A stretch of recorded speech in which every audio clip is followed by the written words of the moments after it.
Maharashtra today 24 news, सत्य परिस्थितीचा सविस्तर आढावा। सत्ता कोणाच्या हाती, विजयाची पताका कोण फडकवणार, जनता कोणाच्या गळ्यात टाकणार विजयाची माळ, जनतेचं मत कोणाला।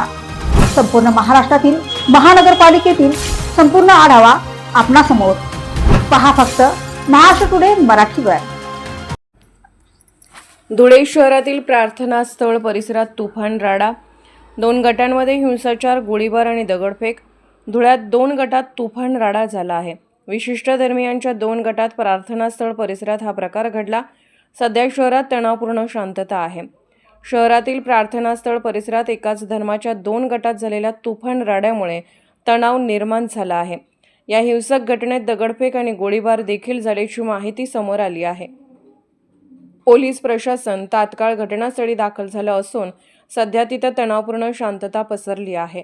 गुरु गोविंद सिंग यांची जयंती सोमवारी साजरी होणार आहे। मात्र प्रार्थना स्थळाचा उत्तराधिकारी नेमणुकीवरून 2 गटांमध्ये वाद निर्माण झाला।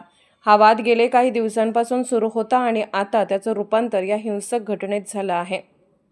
खरं तर बाबा धीरज सिंग यांच्या मृत्यूनंतर त्यांच्या कुटुंबियांमधील सदस्य उत्तराधिकारी म्हणून नेमावा अशी मागणी स्थानिक समाज बांधवांकडून करण्यात आली होती। पण पंजाब येथून आलेल्या समितीनं बाबा रणवीर सिंग यांची नियुक्ती केली। बाबा रणवीर सिंग यांच्या नियुक्तीला स्थानिक समाज बांधवांकडून विरोध करण्यात आला होता। या वादातूनच ही घटना घडल्याचं सांगितलं जात आहे। गुरु गोविंद सिंग महाराजांची जयंती सोमवारी शांततेत पार पडावी अशी धुळ्यातील समाज बांधवांची अपेक्षा आहे।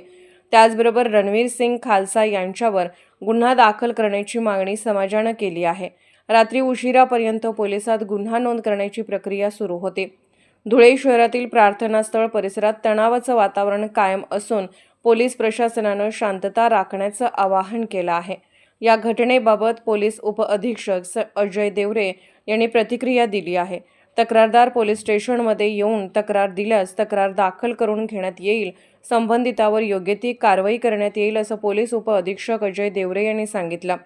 तसेच या घटनेसंबंधित काही जण चुकीचे व्हिडिओ व्हायरल करून अफवा पसरवण्याचं काम करत आहेत।